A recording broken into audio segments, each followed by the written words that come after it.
Hello friends, welcome back. My name is Mustafa and you are watching my tutorial. In the previous two videos, we learned about property binding and interpolation. In this video, we will learn about event binding. So what exactly event binding is? Event binding is a one-way data binding technique from HTML to component, or we can say from view to component.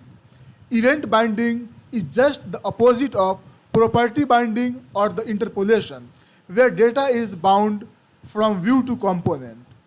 In the property binding or interpolation, what happens? Data is bound from component to view. But in this example, we will see how we can bind data from view to component, or how we can pass data from view to component. We use event bindings to handle events in the component whenever a user interacts with your application. Let's say on your page, on your web page, you have some button, some text box, some check boxes. User interact with your application through these input element, right? So for event binding, we use parentheses. We have different types of event bindings, like click event, and if you see this click event, we are using inside the parentheses. In the same way, we have double click event, mouse enter event, mouse leave event, and so many events that I have documented in my website. I would strongly recommend all of you to come to my website to this URL and you can try this tutorial yourself. If you see this example component, in this example component we have a button and we have a click event, and in this click event we are calling save customer method, and if you see this save customer method, we have declared in the component. So what happens when anyone click on this button, this method will be executed and you can see alert message on your screen. In the same way, instead of parentheses, we can use on-click event. This is known as canonical form. So either you use this parenthesis or this canonical form, both will perform the same task for you. To understand this event handling, let's flip to Visual Studio Code, where we will see practical example of the event bindings. So here we go. This is my app.component.ts file, and as of now, this template is empty. This is the template where we will write our HTML code. So let's create a button that will have a click event. In the parentheses, I will give name of the events. Now that I have a button in my template, and in the click event, I am calling this method my method. So this method is not yet declared, so let's declare this method. In the component, this is how we can declare a method. And in this method, as of now, I will simply put an alert. Save this file and flip to browser. If you come here, you can see that we have a button, and in this button, I have an event. So let me click on that. When I click on that, we can see that the method that I have declared is getting executed. Let's debug this code. Open developer tool by pressing F12, and here you can see that we have the same code. Assume that if this file is not open here by default, what you can do is press Ctrl and P, and you can type name of your component. So I will type app.component, and you can see this component name here. So just click on that. This will open up your component. So let me put a debug point here, and when I click on this, you can see that this button is calling my method that is declared here in the component. In the method, I simply have an alert. Now we saw click event. Let's see some other events as well. So I will simply copy the same code and will paste couple of times. And here we have some other events like double click event, mouse enter event, mouse leave event. I will try all of them one by one. So I will simply copy this event from here.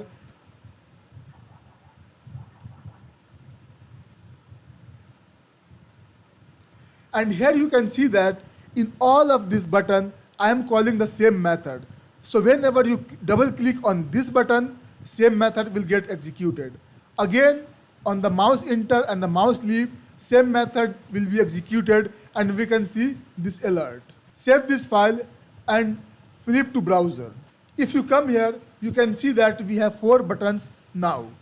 When I click on first button, I can see that my method is getting executed. Now just double click on this second button.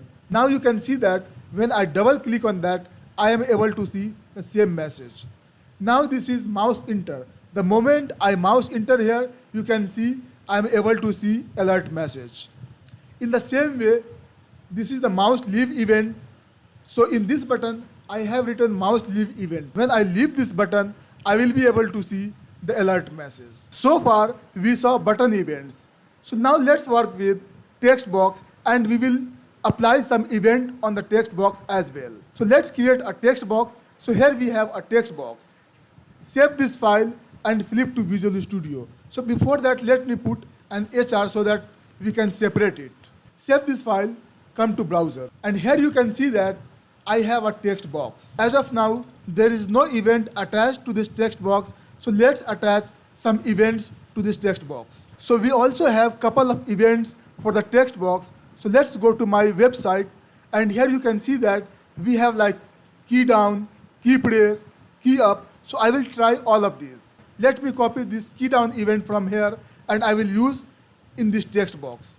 So in the parenthesis, I will use this key down and will call the same method. Now that on the input control, I have an event called key down, and on the key down, I am calling the same method. So save this file and flip to browser. If I type anything in the text box, you can see that this alert is getting executed. Instead of simply calling this method and showing alert, let's pass some value. So let's flip to my website, and here you can see that how you can pass some parameter. DOM events carry information about the events. To access all the information about the event, we can use $events. So what happens when you pass $event, you can access all the properties of that element. So let's see that with an example. So here, as of now, I am not passing any parameter. So let me pass $event. And now that I am passing this $event, I also need to accept this parameter here. So you can give any name. As of now, I am giving events. And instead of alert, I will do now console.log. And now that I am passing one parameter, the same parameter we also need to pass to this method, otherwise we will get an error. So either we can pass parameter or we can remove it. So let me pass parameter. Save this file and come to browser. Clear this console and type anything in that. Now you can see that whenever we click, all the events are getting logged. So let me open any of them. And you can see that here we have a lots of properties. We have a key called M, key code 77, and so on and so forth. And if you see, the type is key down. If you come to target, here also we have a lots of properties. Scroll down, you can see that we have a property called on click, on cancel, on blur, on cut. So whatever the property you want to use, you can use that. And if you scroll down, here I am interested in this value. So what happens if you want to access value of this text box, you can access value also.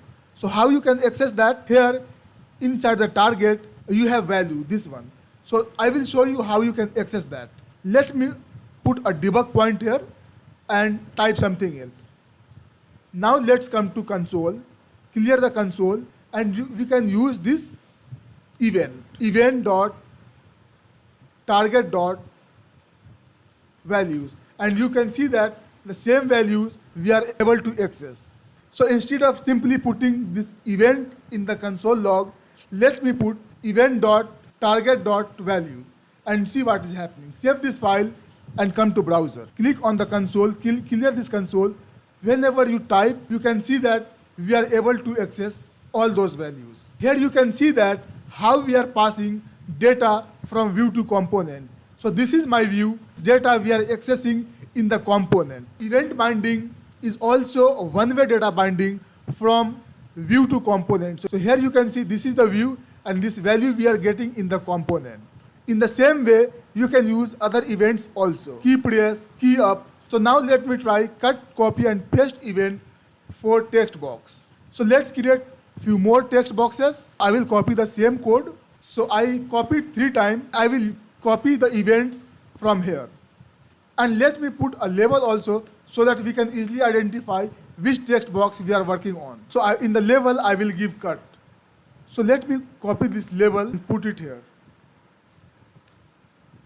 And also let me put a breakpoint so that we can easily identify it. Now let me copy other events as well.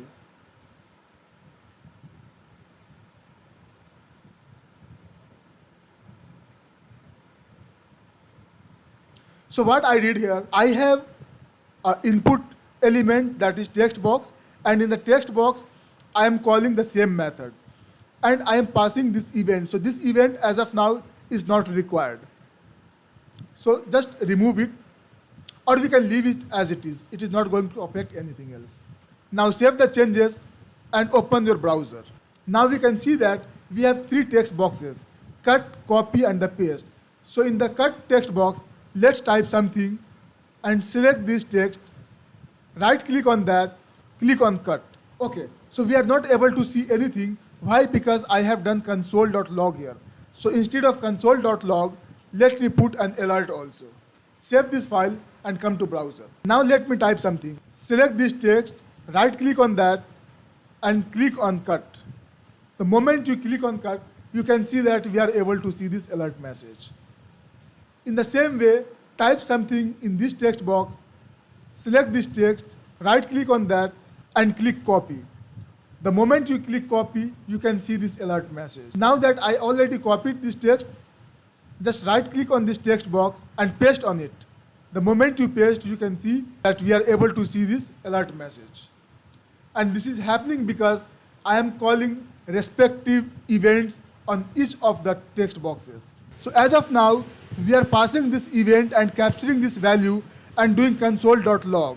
So instead of doing console.log, let's capture this value and show in the view. So what I will do for that, I will create a properties, my data, and will assign an empty value to this. And here, instead of alert, I will use this dot my data equal to event.target.value. And I will remove this line of code. So what I am doing as of now, I am capturing this value and assigning to this local variable. So as of now, we have so many input control on the form. Let's remove all of them. I will keep only one that have key down event. And on the key down event, I am calling the same method and I am passing $event. Using the $event, I can capture the value of the text box and I will assign to this local properties. And using the interpolation, we can access value of these properties on the view. So this is how we can access the value. Let's save this file, come to browser. Here you can see that I have only one text box. Let's type something in this one and you can see that whatever we are typing, we are able to see on the screen as well. So we are able to achieve this one. So let me explain you how it is happening. So here we have a text box. In this text box, I have an event called key down, and in this event, I am calling this method my method, and in this my method, I am passing $events, and this event will come here, and here I am capturing target value, event.target.value, and we saw that in this event, we have n number of properties that we can use according to our requirement. So as of now, I am just getting target.value and assigning that value in my data properties. And we are using these properties using the interpolation in the view. And this is how this data is getting displayed on the user interface. Now we saw that how we are passing data from user interface. As of now, I am using parentheses for event binding. So let's use on-canonical form. So this is known as canonical form. So instead of parentheses, you can prefix the event with on hyphen. Let's save this file and come to browser. If you type something, still we are able to see the same output. In this example, we saw that how we can use event binding and we can pass data from view to component. I hope you learned something from this video. If you really learned, please like, share and subscribe this video. Thank you so much for watching.